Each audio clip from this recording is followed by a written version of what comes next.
Halo pemirsa, Kawanua Info kembali hadir menyapa Anda. Bersama saya Venaliza, berbagai informasi akan kami hadirkan untuk Anda. Kita ikuti informasi pertama.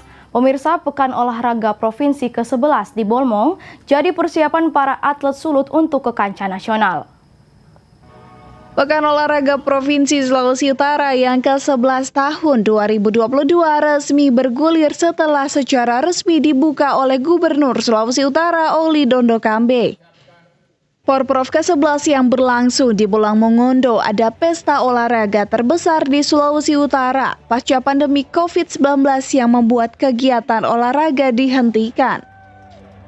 Dengan kembali digelarnya Porprov ini diharapkan bisa menjadi ajang persiapan dan melahirkan para atlet Sulawesi Utara untuk bertanding di kancah nasional maupun internasional. Atlet dan wasit sudah menyatakan kesiapan untuk bertanding secara sportif di dalam kegiatan Porprov ini. Saya berterima kasih karena apapun yang kita dapat untuk kebaikan kita. Saya kira kalau kita konsisten melakukan kegiatan-kegiatan olahraga, atlet-atlet kita yang dari luar pasti pulang kampung semua.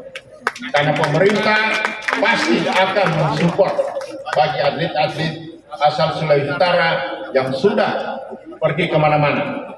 Kali ini mereka pula, kita prinsip dari tahun kemarin Pak, buat tidak kita bon atlet untuk mencari medali. Lebih baik kita membina atlet kita yang di Sulawesi Utara. Pekan Olahraga Sulawesi Utara tahun ini mempertandingkan 32 cabang olahraga yang diikuti ratusan atlet dari 15 kabupaten kota yang ada di Sulawesi Utara. Hizkia Waran Kiran melaporkan untuk Kawanua TV.